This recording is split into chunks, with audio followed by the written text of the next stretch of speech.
Je donne la parole à Philippe Martinez du syndicat Renault-UFIC Rueil pour présenter le rapport d'ouverture au nom de la direction fédérale sortante.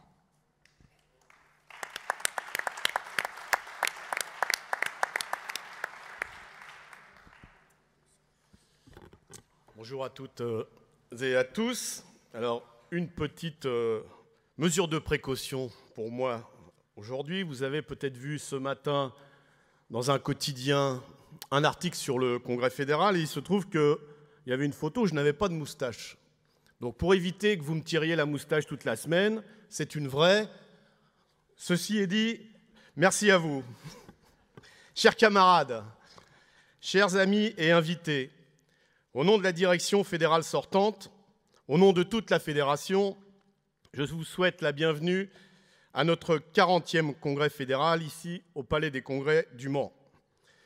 Bienvenue à tous, les délégués venus de toute la France métropolitaine, mais aussi de la Réunion, représentant toutes les industries de notre champ fédéral.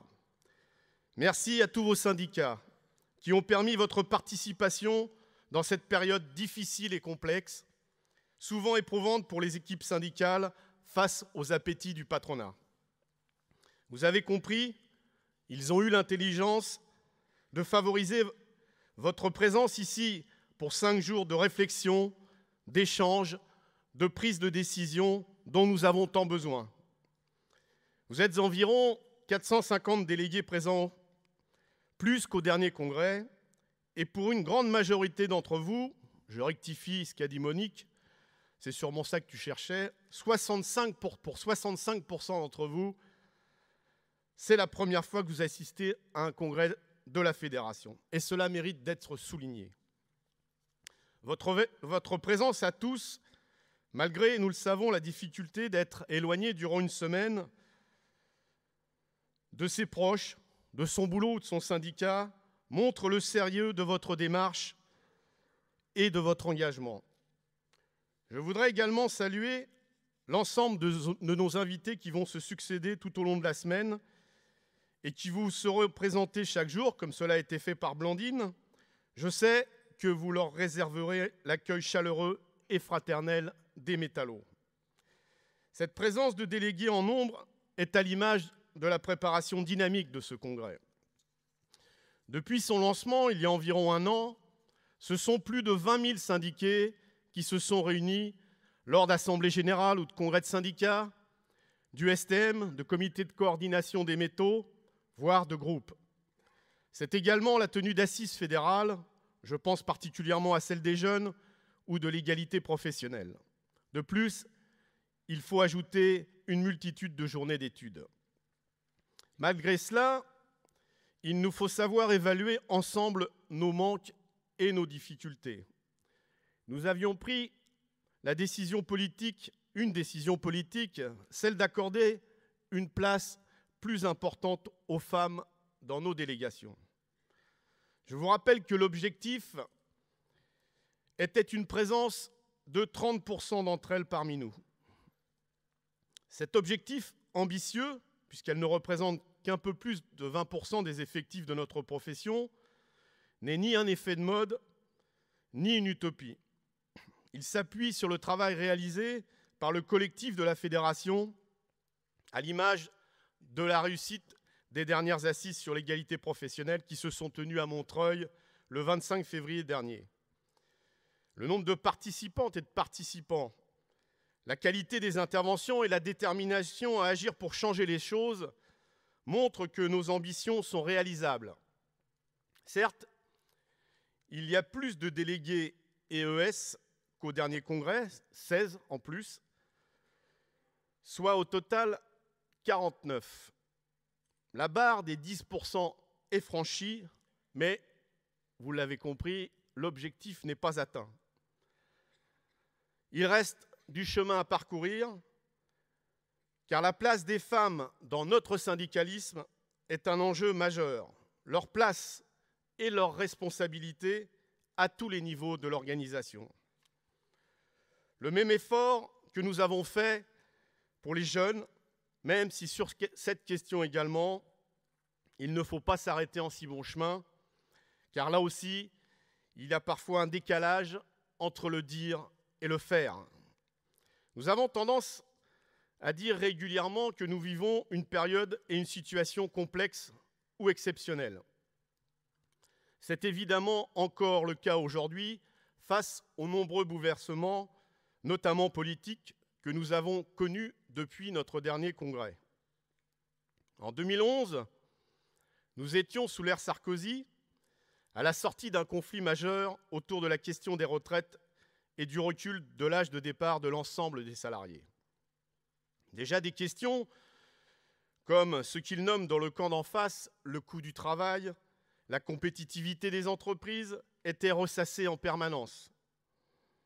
Les acquis sociaux, les fondements de notre modèle social issu du programme du Conseil national de la résistance, dont nous fêtons cette année le 70e anniversaire, faisaient l'objet d'attaques permanentes de la part du gouvernement de droite et du patronat. Au cœur de ces attaques, notre système, unique au monde, de protection sociale basé sur la solidarité, un financement partagé entre le travail et le capital. Je vous renvoie à la célèbre phrase, et triste phrase, de Denis Kessler, alors numéro 2 du MEDEF. Il faut défaire méthodiquement le programme du CNR. Une phrase reprise dans les mots et dans les actes par le gouvernement d'alors en place. C'est face à ce déferlement de mesures antisociales, cette complicité, voire cette amitié du pouvoir politique au plus haut niveau avec les tenants du grand capital, que la CGT s'est positionnée contre Sarkozy lors de la campagne présidentielle de 2012. Cela nous a valu les pires attaques du président candidat, rappelez-vous. Tour à tour, nos camarades de Florange, ceux du Livre et l'ensemble du corps militant lors d'un meeting le 1er mai 2011, tout un symbole. Cette volonté de chasser le pouvoir en place, celle d'une droite ultra-réactionnaire, avec, rappelez-vous, le sinistre ministère de l'identité nationale, s'est faite sans illusion, ou en tout cas sans espoir démesuré sur l'autre prétendant à la présidence de la République. La CGT a toujours expliqué l'importance de l'enjeu d'une intervention des salariés pour changer les choses, quel que soit le gouvernement en place. Certes, notre discours est souvent résumé, brouillé par une grosse partie des médias avides de petites phrases. Mais notre message a-t-il été suffisamment fort et audible à cette occasion? Le fait de vouloir dégager, pour reprendre nos termes, le président en place, n'a-t-il pas été perçu comme un soutien sans réserve, parfois, pour l'autre candidat en lice? Avec le recul, on peut certainement considérer que notre point de vue n'a pas toujours été suffisamment compris. François Hollande a donc été élu par rejet du pouvoir en place, par défaut, pourrait-on dire, plus que par conviction ou la conviction d'une volonté de changement. Le changement, le président actuel nous l'avait pourtant promis. Il en avait même fait un slogan de campagne. Mais le changement, nous sommes très nombreux, toujours à l'attendre, parmi les salariés, les retraités, les privés d'emploi ou dans la jeunesse, et il ne vient pas. Certes, il y a eu quelques avancées sur des questions sociétales qui ont beaucoup occupé l'espace médiatique. Les débats et la rue avec une droite des plus réactionnaires, toujours accompagnée d'une extrême droite fascisante et intégriste. Mais d'un point de vue économique et social, Hollande et son gouvernement marchent dans les pas du chemin tracé par la droite en accentuant les mesures d'austérité pour les plus modestes et sans jamais s'attaquer au capital. On se souvient toujours, et certains plus que d'autres, du candidat debout sur une camionnette devant les salariés d'ArcelorMittal à Florange et de la capitulation du même candidat devenu président de la République devant le patron du groupe, le multimilliardaire Lachki Mittal. On se souvient tous des déclarations du tout nouveau ministre du redressement productif, le grand Fraser Montebourg, fustigeant le patron de PSA suite à l'annonce du plan de restructuration du groupe et de la fermeture d'Aulnay, et de son renoncement à toute action pouvant gêner plus tard la direction du groupe. Permettez-moi de saluer à cette occasion la lutte exemplaire de nos camarades de Florange et d'Aulnay qui, dans ce contexte, ont su résister et à jour et toujours dans la dignité durant plusieurs semaines. Je pense qu'on peut les saluer.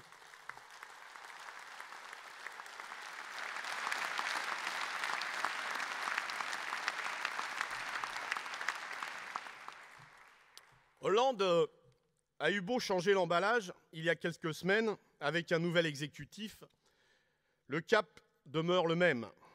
D'ailleurs, en nommant comme Premier ministre un de ses concurrents les plus libéraux lors des primaires du Parti socialiste, il ne s'est pas trompé de casting. Les mesures au service d'intérêts très particuliers se poursuivent. Loin de remettre en cause ou d'obliger le patronat à justifier les 200 milliards d'euros déjà obtenus d'exonération fiscale et sociale, il en rajoute. Les crédits d'impôt aux noms divers se multiplient et par conséquence, les aides au patronat à coups de milliards également. Cadeau pour les patrons, austérité et remise en cause des acquis pour tous les autres. Ainsi, il n'y aura pas de revalorisation sensible du SMIC, un gel du point d'indice des fonctionnaires pour 3 années supplémentaires, encore, tout comme les pensions de retraite. Nous avons droit à tous les noms pour les pactes. Confiance, responsabilité, après ceux de stabilité ou de croissance. Mais le résultat est le même, c'est austérité à tous les étages. Alors qu'il a entendu un petit frémissement dans sa majorité parlementaire à l'occasion du vote à l'Assemblée sur le pacte de responsabilité, le Premier ministre Valls nous a inventé le leurre de l'augmentation du salaire net. Après avoir coupé sur la branche maladie de la sécurité sociale, après avoir multiplié les exonérations de cotisations sociales pour les employeurs, fragilisant ainsi l'ensemble du système, il porte un nouveau coup sur la protection sociale fondée sur les cotisations assises sur le travail. La diminution progressive de ces cotisations pour les salaires allant jusqu'à 1,6 fois le SMIC peut paraître bonne à prendre pour des salariés en grande difficulté financière et qui n'arrivent pas à boucler leur fin de mois.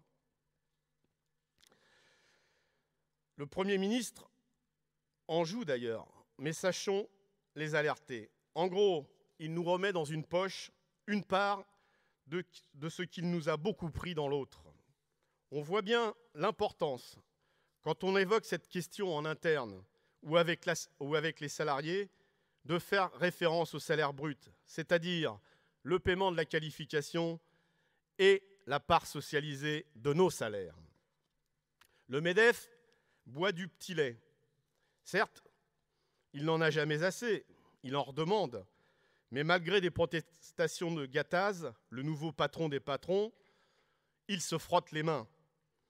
Il prend les aides publiques et la seule contrepartie qu'il s'autorise, c'est de se promener avec un pins au revers de la veste, vous savez, le fameux million d'emplois, et plus discrètement, s'octroie 27% d'augmentation de salaire en 2 ans. D'ailleurs, tous ces petits copains en font de même, puisque c'est l'ensemble des patrons du CAC 40 qui s'octroient de larges augmentations, des stock options ou des retraites chapeau. L'UMM, dont il faut rappeler que Pillard, son délégué général, mène les négociations au MEDEF, veut faire de notre profession un nouveau laboratoire antisocial. Une discussion autour d'un thème appelé pacte social, version patronale du pacte de responsabilité du gouvernement, vient de s'engager. L'UMM avoue toucher des milliards d'euros de fonds publics, plus de 2 milliards rien que sur le futur pacte de compétitivité. Et encore, nous sommes très loin de la réalité. Mais quand on évoque les contreparties en termes de création d'emplois, nous avons proposé d'en créer 200 000. Là, c'est presque la crise d'hystérie au nom de la sacro-sainte compétitivité des entreprises, la préservation des marges. Cette situation sociale et politique a de graves conséquences sur la vie de notre pays. D'une part, les citoyens boudent les urnes, on l'a vu lors des élections municipales et encore une fois la semaine dernière aux européennes. Mais en plus, elles permettent une progression du Front National et de ses représentants et favorisent la banalisation de ses idées et de son programme. Comme nous le répétons, là aussi, ils ont changé la vitrine, mais le fonds de commerce reste le même. Ils stigmatisent les étrangers.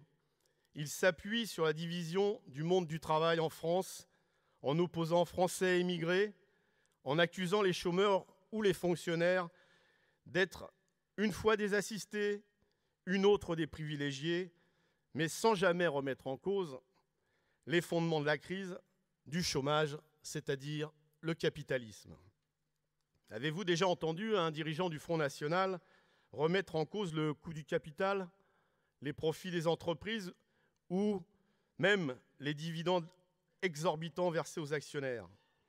Derrière des propos démagogiques en matière sociale, ou parfois même, c'est un comble, emprunté abusivement aux discours syndicaux, ce sont bien les mêmes qui fustigeaient les manifestants durant le conflit sur les retraites, avec pour cible principale les militants CGT.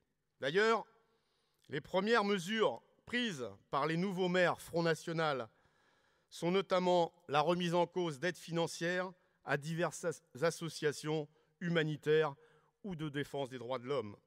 C'est aussi une attaque en règle contre les militants syndicaux, et ceux de la CGT en particulier, et leurs moyens d'intervention. Nous tenons ici à leur apporter tout notre soutien au moment où ils engagent des batailles pour le respect de leurs droits.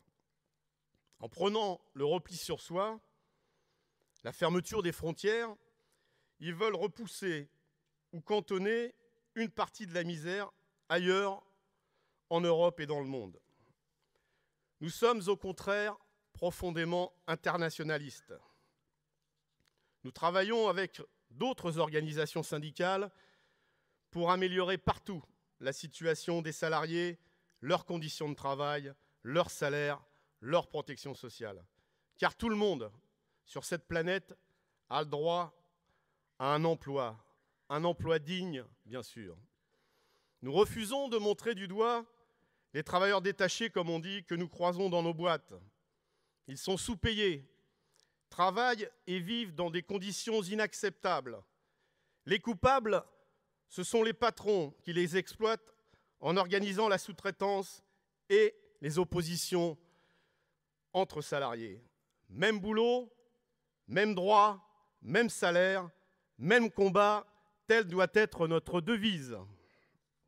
Nous ne pouvons pas admettre que des milliers de travailleurs du textile puissent mourir ou être blessés gravement dans l'effondrement de leur usine pour augmenter les profits de grandes marques mondiales. Un an après, les victimes n'ont toujours pas été indemnisées. C'est proprement scandaleux. Dernièrement, l'accident qui s'est déroulé dans une mine en Turquie met en évidence la réalité des choix des grandes multinationales. Cette catastrophe a entraîné la mort de plus de 360 mineurs, dont certains étaient des adolescents. Et les syndicats turcs ont dénoncé les responsables. Depuis la privatisation de ce secteur, les investissements sont en recul. La sécurité n'est plus assurée. En 20 ans, plus de 3000 mineurs sont morts au travail et plus de 362 000 ont été blessés. Faut-il rappeler que dans ce pays, les libertés et droits syndicaux sont très restreints, les acquis sociaux quasi inexistants. La CGT, par la voix de notre secrétaire général, a transmis ses condoléances et exprimé toute sa solidarité aux travailleurs turcs et à nos camarades du syndicat DİSK. Je profite de la présence à notre congrès des camarades Eyüp Özer et Selçuk Göktaş de Birleşik Metal pour leur renouveler ce message. Salut à vous, camarades.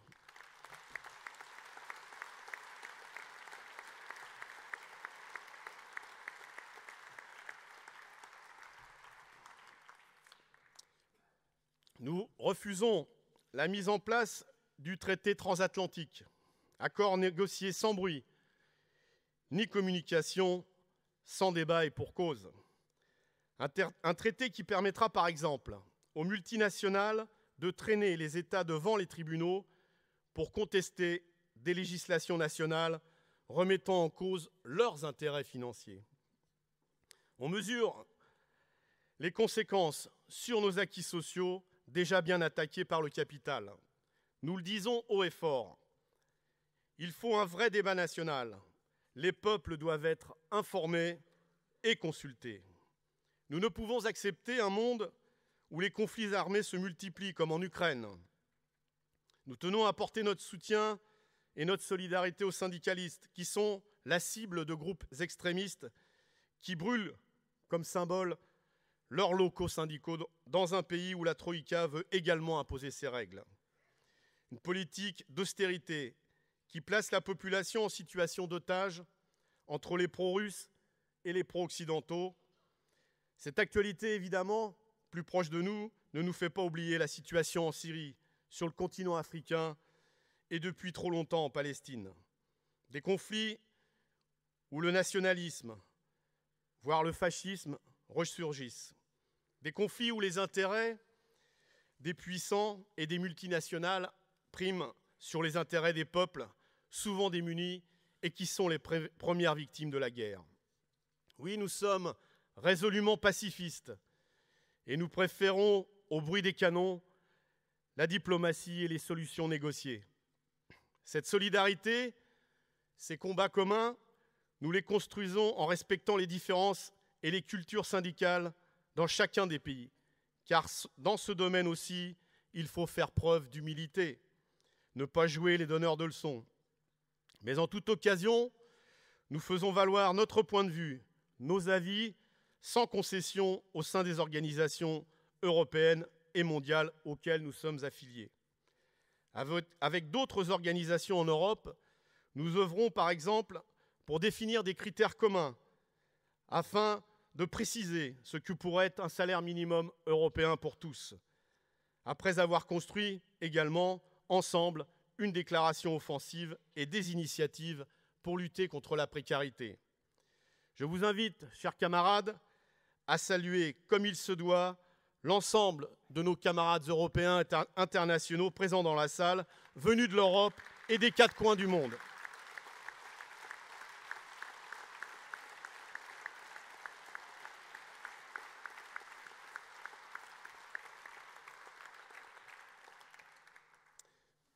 La soirée de mardi, vous l'avez vu dans le programme, nous montrera de façon plus concrète ce que signifie pour nous le combat et la solidarité internationale et permettra également aux camarades présents et que vous venez de saluer de nous expliquer leur combat, leur mobilisation. Je pense que ce constat sur la situation politique et sociale est largement partagé dans la salle et au-delà dans nos syndicats, parmi les adhérents, voire avec de nombreux citoyens. Passer notre temps à dépenser toute notre énergie, à expliquer ce qu'une très large majorité partage, parce qu'elle le vit, parce qu'elle en souffre, ne conduit-il pas à renforcer la résignation et en même temps semer le doute sur notre utilité? Face à une telle situation, face à de telles attaques, oui, nous devons résister, oui, nous devons agir. Mais la colère, même légitime, si elle ne se conjugue pas avec de réelles perspectives, peut être mauvaise conseillère et sans lendemain. Je l'ai dit précédemment d'un point de vue politique. Mais c'est le cas aussi au niveau syndical. On le voit parfois dans les élections professionnelles où, dans certaines entreprises, l'abstention progresse. On le voit également au travers des luttes qu'on peut qualifier, même si je n'aime pas ce mot, de désespérées parfois, où les seules solutions proposées aux salariés sont soit les indemnités de licenciement, soit les menaces de casse de l'outil de travail. Cette solution extrême montre combien notre rôle est important en matière d'explication, de construction d'alternatives économiques et sociales. C'est pourquoi conjuguer action et proposition est indispensable. Dans ce domaine, nous avons fait de gros efforts dans les campagnes déjà engagées. Dans le cadre de la campagne confédérale, nous avons édité du matériel sur le coût du capital. Notre livret est apprécié et utile. En 30 ans, comme nous l'avons écrit, les dividendes pèsent de plus en plus sur l'économie. En 30 ans, leur montant a été multiplié par 20, ce qui signifie qu'une part grandissante de la richesse créée par le travail ne sert pas à alimenter l'économie ou à répondre aux besoins, mais qu'elle est stérilisée par les milieux financiers. En 1981, cette somme représentait 10 jours de travail d'un salarié. En 2012, cette proportion est passée à 45 jours, soit 4,5 fois de plus. Autant d'argent en moins pour les investissements, pour les salaires, pour l'emploi et la protection sociale. Et cette situation s'accélère, puisque ce sont les aides publiques qui servent directement à financer les actionnaires au travers de 4 500 dispositifs différents, que ce soit des exonérations de cotisations sociales ou des très nombreux crédits d'impôt. Ce travail permet de donner du corps à notre démarche au plus près des salariés, c'est-à-dire là où ils travaillent, à l'entreprise, dans les ateliers et les bureaux. Nous avons déjà réuni plus de 700 militants en assemblée ou en journée d'études afin de les former, de les informer et leur permettre d'intervenir concrètement dans leur entreprise. Des suites existent dans des boîtes grandes et plus petites ou dans des groupes. Elles sont à développer. En voici quelques exemples. Chez Renault Trucks, nos camarades ont chiffré à plus de 9 milliards le montant global des dividendes versés aux actionnaires. Cela représente 83% des bénéfices réalisés dans la même période. Cette stratégie purement financière et à court terme fait que la direction vient d'annoncer un plan de suppression d'emplois de 1300 personnes en France. Chez Alstom, la CGT a dénoncé le coût du capital qui conduit l'entreprise dans la situation que tout le monde connaît. Enfin, presque, car on nous présente une entreprise au bord du gouffre, et ce n'est pas le cas. Alstom a des fondamentaux solides, un carnet de commandes de 54 milliards d'euros, un résultat opérationnel positif à hauteur de 1,5 milliard, des compétences et des savoir-faire reconnus, une taille critique suffisante dans ces deux activités par rapport à ses concurrents. Par contre, les choix de la direction actuelle ont conduit le groupe à un fort endettement, avec par exemple, encore une fois, de larges dividendes versés aux actionnaires chaque année. L'actionnaire principal souhaite aujourd'hui du cash pour ses autres activités. Un actionnaire très connu, notamment dans les communications et la construction. Ainsi, Bouygues pourrait empocher plus de 2 milliards d'euros de plus-value après s'être fait offrir ce fleuron de l'industrie en 2006 par son ami Sarkozy, alors ministre des Finances. Ce dernier, rappelez-vous, avait nationalisé les dettes et validé un plan de restructuration de 11 500 emplois. C'est pourquoi, avec d'autres fédérations CGT, nous demandons une véritable nationalisation du groupe, gardant sa cohérence, ses emplois et ses compétences au service du développement économique et social du pays.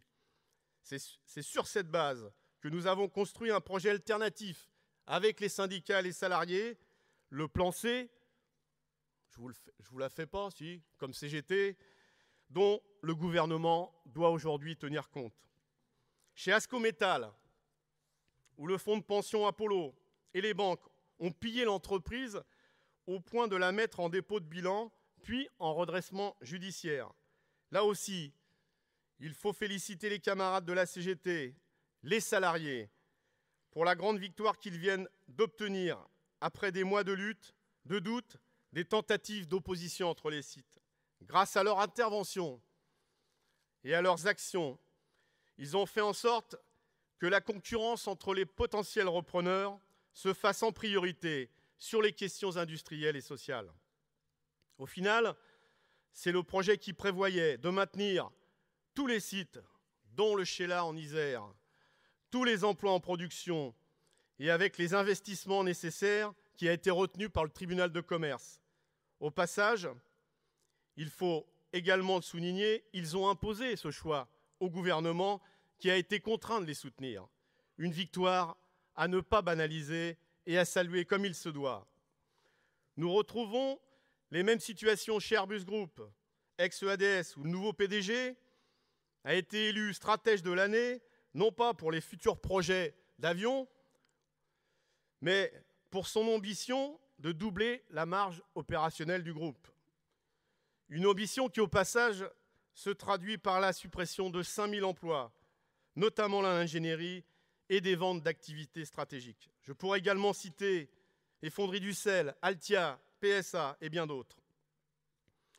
Ne devons-nous pas multiplier des initiatives, y associer plus de syndiqués, plus de salariés? Derrière cette campagne, nous faisons la démonstration que de l'argent, il y en a pour satisfaire les revendications et que le problème pour l'économie, ce n'est pas le niveau des salaires, comme on nous le martèle à longueur de journée, que ce soit à l'entreprise ou le soir dans les médias.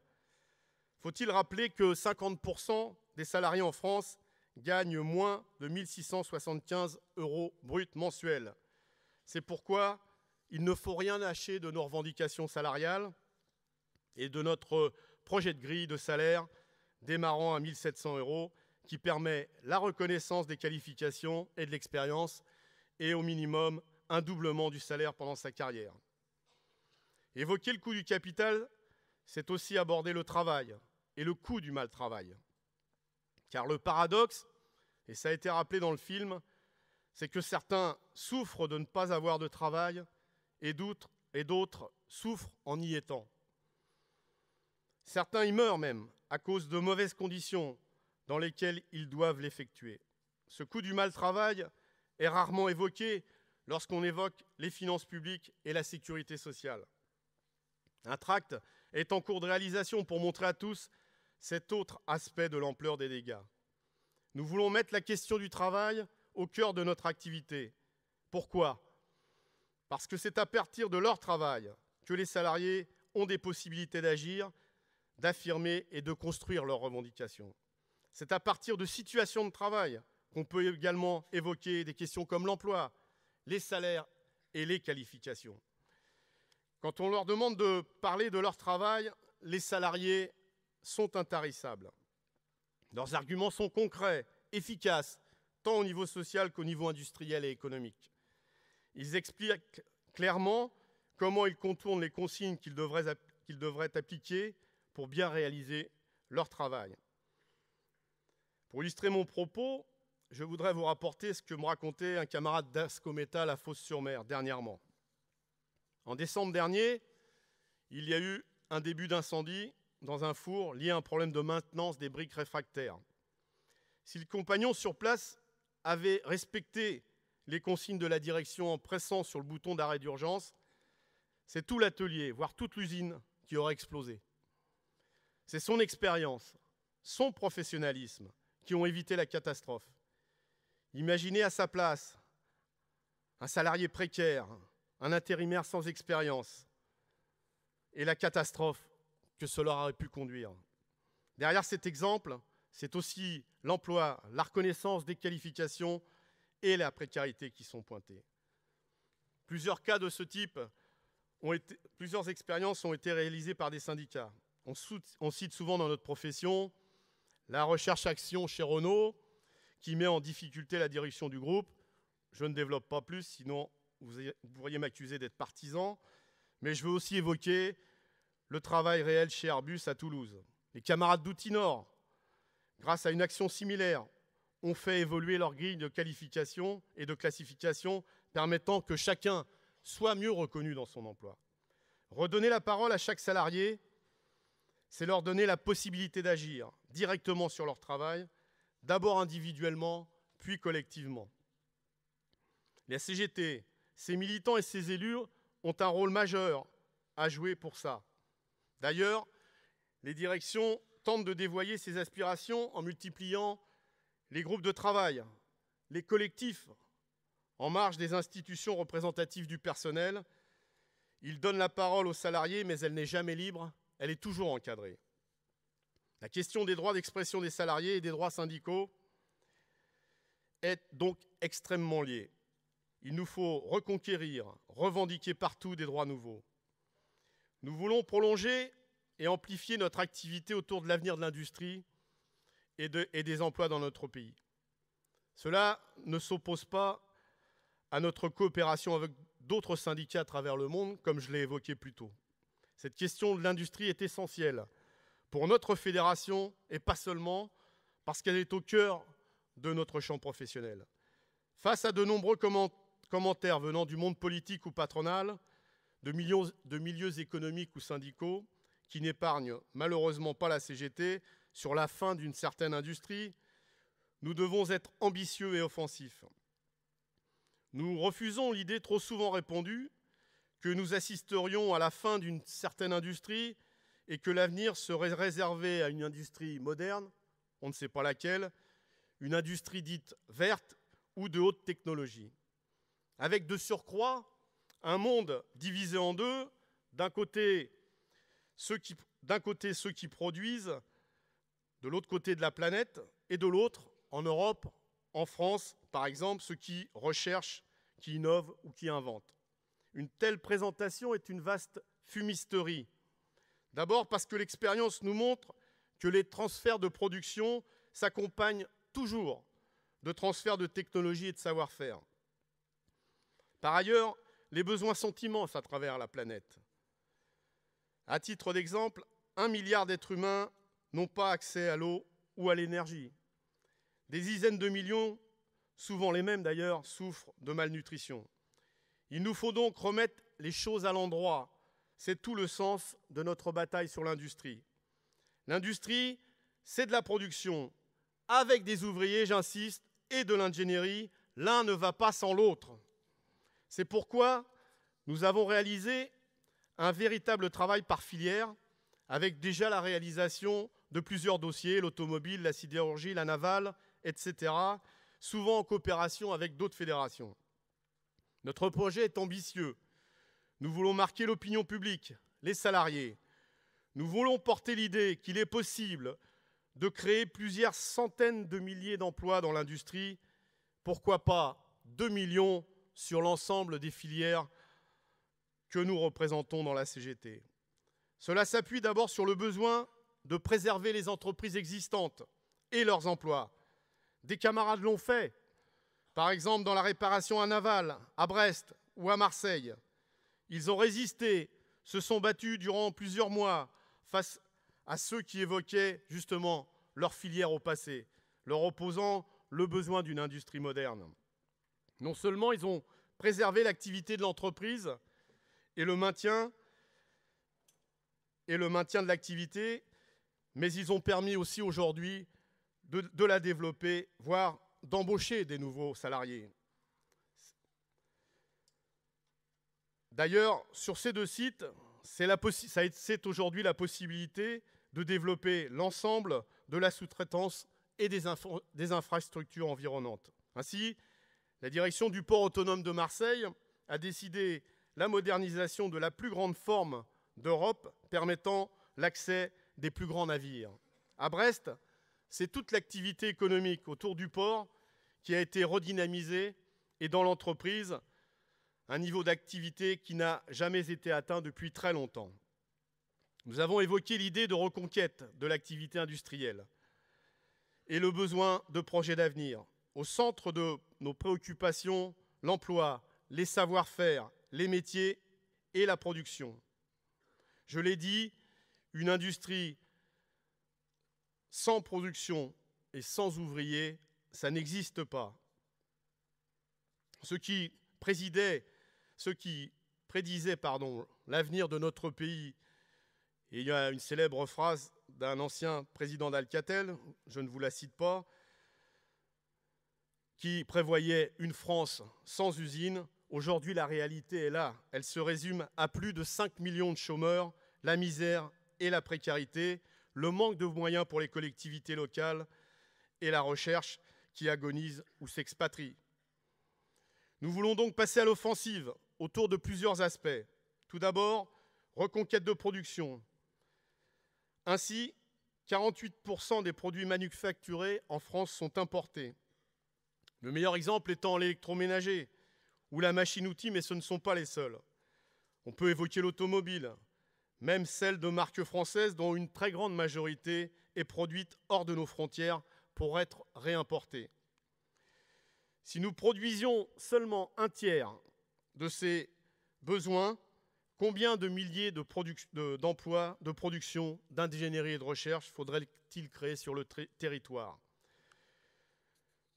Je l'ai dit précédemment, cela peut se faire en respectant et préservant le travail de chaque salarié dans le monde, mais sur la base d'un partage du travail et des richesses produites dans des conditions dignes. Nous voulons travailler sur des projets nouveaux, pas ceux du gouvernement. Ça, c'est de la communication. Nous voulons que des chantiers s'ouvrent sur des technologies nouvelles, autour de la propulsion électrique, la combustion de carburant, la sidérurgie, les voitures hybrides, etc. Pour cela, il faut réhabiliter ou retrouver certains métiers qui n'existent plus ou sont en voie de disparition avec les derniers salariés qui partiront en retraite. Il manque par exemple 10 000 emplois, 10 000, dans les métiers de la fonderie, ce qui risque à court terme de condamner cette filière. On ne trouve plus de soudeurs dans beaucoup d'entreprises. Cela passe donc, cette reconquête, par une autre politique d'apprentissage et de formation. Nous proposons de recréer des centres d'apprentissage dans l'ensemble des filières de notre profession, avec l'obtention de diplômes reconnus par l'Éducation nationale et payés comme tels, dès l'arrivée des jeunes dans les entreprises. Les patrons évoquent un manque d'attractivité de l'industrie, une mauvaise image.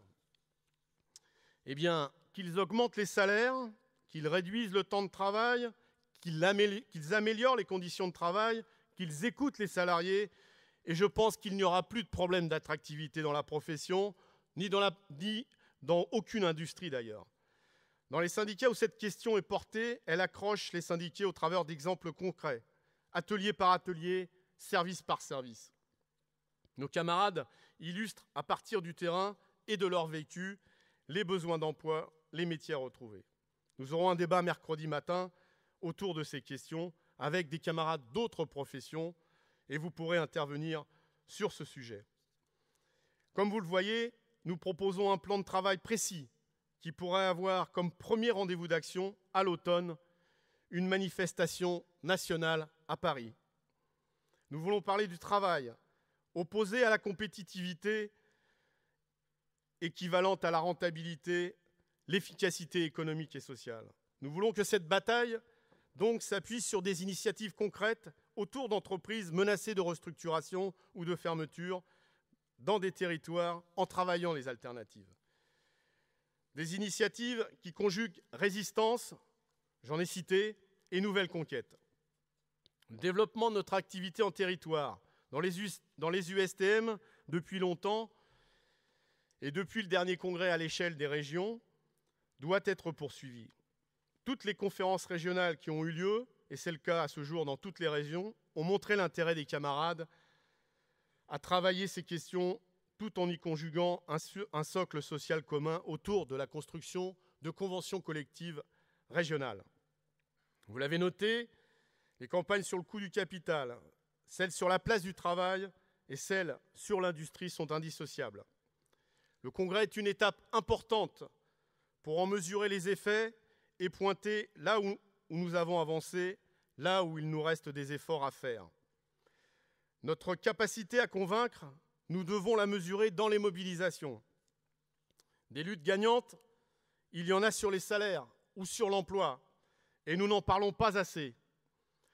Et si nous ne le faisons pas, personne ne le fera à notre place. Bon nombre de médias montrent toujours des images fortes de salariés pleurant, désespérés, résignés parfois, face à des restructurations ou des fermetures de sites. Jamais il ne passe autant de temps avec des salariés qui gagnent. Ne minimisons pas en interne les succès. Qui oserait banaliser la lutte des salariés de Clestra, d'Ascométal ou de la SAM dans l'Aveyron, pour ne citer que celle-là?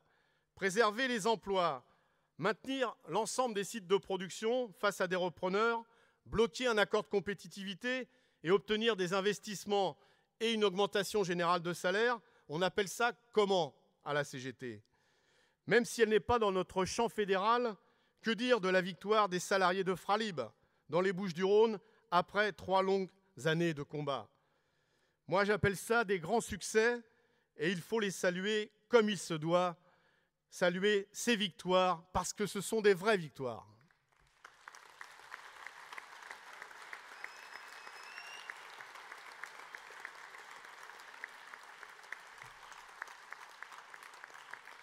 Mais nous avons besoin de pousser plus loin la réflexion sur notre stratégie des luttes sans faire de raccourcis ni de caricatures. Nous avons souvent des débats sur cette question. Besoin de fédérer les luttes. Les avis ne sont pas vraiment unanimes parmi les militants. Comment généraliser les conflits? Comment associer les salariés et les syndiqués dans la construction de nos initiatives? Comment construire les mobilisations entre salariés d'une même filière, c'est-à-dire entre les donneurs d'ordre et les sous-traitants, voire parfois même au sein d'un même groupe? On parle souvent d'ancrage à l'entreprise pour faire émerger les revendications, les perspectives. Évidemment, c'est indispensable et j'ai évoqué quelques questions là-dessus. Pour autant, il y a besoin de prendre des initiatives pour que les salariés puissent se retrouver tous ensemble dans l'action à l'échelle de la profession et de façon interprofessionnelle. Tout cela ne s'oppose pas, cela se complète, à condition que l'on tienne bien tous les bouts. Après les journées interprofessionnelles du début d'année, que nous avons jugées parfois trop espacées, notre fédération a pris ses responsabilités en proposant une semaine de mobilisation du 12 au 16 mai dernier, avec un temps fort le 15, en convergence avec d'autres professions. Plusieurs initiatives importantes ont eu lieu en territoire, devant les chambres patronales des entreprises en lutte.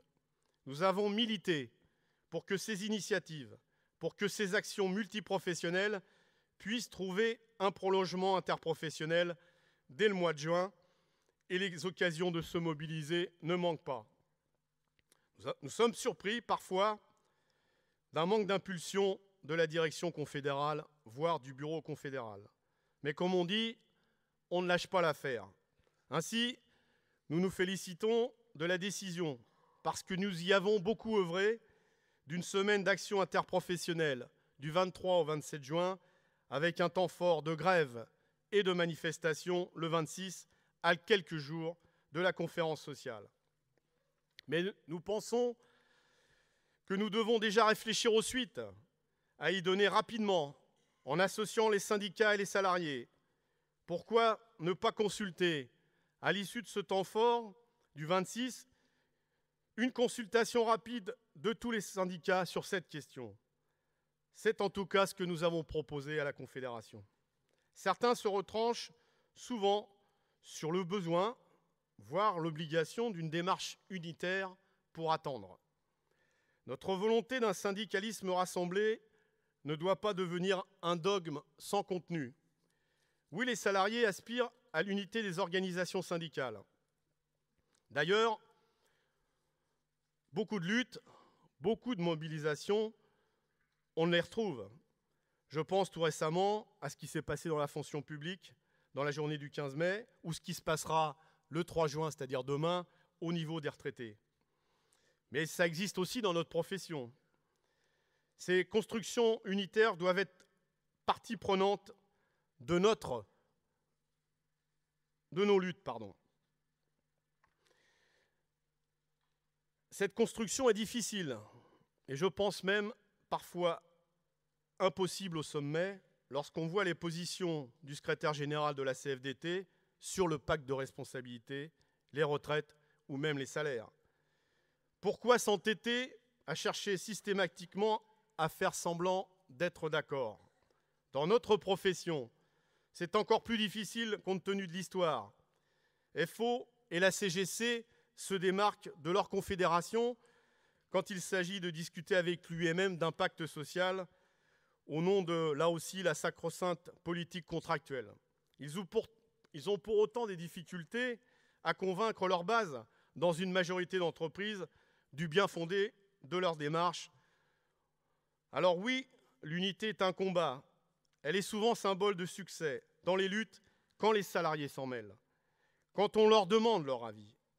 Et les exemples d'unité syndicale ne manquent pas dans notre profession.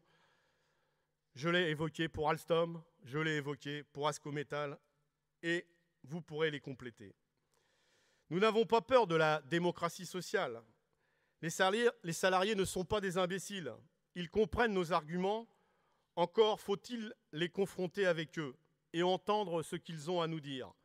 Pourquoi reprocher aux patrons et parfois aux politiques de ne pas demander l'avis du personnel ou des populations à l'approche de décisions importantes pour leur avenir et en faire de même de notre côté selon les sujets? La consultation des salariés est un des éléments essentiels de notre démarche syndicale. Mais nous ne les consultons pas sans rien avoir à leur dire. Nous y allons avec nos arguments, nos repères revendicatifs construits avec les syndiqués. À chaque fois que nous mettons en œuvre cette démarche, les résultats se voient presque systématiquement dans les élections professionnelles et au niveau de nos états d'organisation. C'est tout le contraire d'une approche délégataire. D'ailleurs, c'est toujours le patronat et trop souvent les autres organisations syndicales qui s'opposent à ce processus démocratique pour pouvoir signer ensemble de mauvais accords en catimini. Nous sommes un syndicat de lutte de classe, oui, mais aussi un syndicat de masse. C'est indissociable et parfois on l'oublie. Notre objectif d'atteindre rapidement les 70 000 adhérents n'est pas une utopie. C'est une nécessité. Si nous maintenons nos effectifs à 65 000, nous avons légèrement régressé en 2012, dernière année close pour la première fois depuis 5 ans. Certes, il y a des suppressions d'emplois, des fermetures de sites, mais notre champ d'intervention fédéral, je vous le rappelle, dépasse les 1,5 million de salariés. Nous voulons et nous devons être la CGT de tous les salariés, quelle que soit leur catégorie. Être le syndicat des retraités, mais aussi le syndicat de tous ceux qui sont exclus du monde du travail. Notre présence dans les catégories ICT est un enjeu majeur et nécessite un engagement de tous. L'alerte vient trop souvent à l'approche des élections professionnelles, à la lecture des tableaux des effectifs et des collèges. Cette préoccupation doit être quotidienne. Nous avons à notre disposition l'outil fédéral qui est notre UFICT. D'ailleurs, on peut évoquer la même chose en ce qui concerne les retraités avec notre UFR pour la continuité syndicale. Nos unions fédérales ne sont pas des fédérations bis. Elles nous permettent de travailler des questions et revendications spécifiques à ces populations, à ces salariés. Les livrets réalisés par l'UFICT sur les entretiens individuels ou sur les salaires et le temps de travail des ingénieurs et cadres connaissent un franc succès. Mais c'est une lapalissade de le dire uniquement là où les salariés en ont connaissance. Cette question de la syndicalisation des ICT, de notre présence dans tous les collèges aux élections professionnelles, est indispensable et nous en débattrons ensemble mercredi. Cela doit constituer une résolution et un engagement fort du Congrès et de toute la Fédération. Tout cela implique de travailler notre vie syndicale, avec des élus d'abord, au service des syndiqués et des salariés. Passer du temps à parler du syndicat, comme nous allons le faire pendant une semaine, de sa vie démocratique, n'est pas du temps perdu. Les directions l'ont bien compris. Elles qui passent leur temps à nous convoquer dans des réunions, les groupes de travail souvent inutiles, mais qui nous éloignent de nos collègues. Chez Renault, par exemple, au moment où s'ouvre une nouvelle négociation sur le droit syndical, la direction de l'entreprise entend même nous expliquer le rôle des organisations syndicales. Un comble. Il ne s'agit pas de culpabiliser qui que ce soit. Cette problématique est posée à tous les niveaux de la CGT. Voyez les débats que nous avons en interne, par exemple, sur la tenue et notre niveau de participation à la 3e conférence sociale organisée par le gouvernement. Le patronat rêve d'un syndicalisme consensuel et sans conflit. Dans le cas contraire, il sanctionne, licencie ou traîne les militants devant les tribunaux. Comme nous le disons, quand un syndiqué CGT ou un militant CGT est attaqué, c'est toute la CGT qui l'est. La victoire des 5 de Roanne est le symbole de cette formule. C'est partout et à tous les niveaux que cette solidarité et ce combat doivent s'appliquer.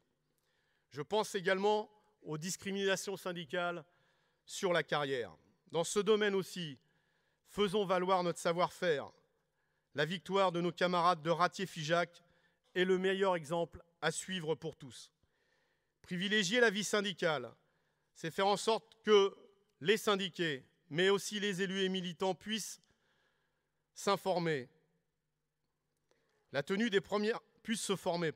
La tenue des premières assises de la formation syndicale à la Fédération a montré l'intérêt des camarades sur la question. Je l'ai dit, des militants et des syndiqués qui peuvent argumenter leur discours, qui sont à l'aise pour aller au débat. C'est essentiel pour la construction du rapport de force. Le collectif fédéral s'est élargi et propose de nombreux stages syndicaux. Favoriser la participation du plus grand nombre doit être un objectif. Le travail doit se poursuivre et s'élargir, car nous ne le répétons jamais assez. Aujourd'hui, ce sont les stages de formation patronaux qui sont les plus fréquentés par les militants, y compris par les militants de la CGT. Former, c'est aussi s'informer. C'est aussi informer les syndiqués, leur donner les moyens de comprendre pour agir. J'en ai déjà parlé. La Fédération a fait, conformément aux engagements pris lors du dernier congrès, de gros efforts dans la communication. Vous en avez un aperçu encore aujourd'hui et toute la semaine. Je pense par exemple, mais vous pourrez en parler aussi, à l'évolution de notre site internet. Si nous devons offrir des nouveaux moyens de communication et d'information à nos adhérents et plus largement aux salariés, je pense notamment aux plus jeunes, il est indispensable de continuer d'éveiller leur curiosité par la culture. Nous nous félicitons que le Comité confédéral national de la CGT ait décidé de préserver un rythme de diffusion mensuelle à notre journal La Nouvelle Vie ouvrière, un mensuel papier pour tous. Vous avez besoin de donner votre avis sur son contenu pour qu'il redevienne un véritable outil syndical, un journal de découverte et de culture. C'est pourquoi nous devons lancer une campagne d'abonnement large et massive. Je vous invite d'ailleurs durant cette semaine à passer par le stand de la NVO. J'en connais déjà qui veulent les engueuler, mais en tout cas pour engager cette campagne dès maintenant. Vous comprendrez que face à une telle situation, de tels enjeux et de tels défis, il est impossible d'en dessiner tous les contours dans un rapport d'introduction. Vous allez pouvoir, durant cette semaine, échanger, confronter, critiquer et débattre. Il nous faut garder cette culture du débat qui est notre marque de fabrique. Un débat où on ne fait pas semblant d'être d'accord quand on ne l'est pas. Un débat sans concession qui s'appuie sur nos expériences syndicales au quotidien dans les entreprises et sur nos liens avec les syndiqués et les salariés. Un débat qui respecte la démocratie interne et en accepte les règles en évitant toute posture de gardien du temple. Enfin, un débat qui ne s'étale pas sur Internet ou dans les médias, toujours friands d'attaquer la première organisation syndicale en France. Vous l'aurez compris, si nous avons besoin de faire un état des lieux de ce que vivent nos collègues dans les entreprises, les privés d'emploi, les jeunes ou les retraités, il est surtout nécessaire de tracer des pistes alternatives porteuses d'espoir et favorisant l'engagement de toutes et de tous sur les chemins de l'action. C'est notre raison d'être, c'est le sens de notre engagement syndical à la CGT. Être efficace, concret, utile aux salariés, bref, être révolutionnaire pour construire avec eux, et non pas sans eux, un monde meilleur. Ce n'est pas une question de posture ou de déclaration tonitruante. À l'image de la publicité d'une société de crédit avec un petit bonhomme vert, si vous me permettez cette comparaison totalement désintéressée, ce n'est pas le costume qui fait ou fera ce que nous sommes, c'est notre capacité à changer les choses pour le monde du travail. Vive notre 40e congrès, un congrès qui doit montrer et marquer notre ambition de changer dans un état d'esprit de conquête économique et sociale pour une véritable émancipation du monde du travail. Vive la CGT!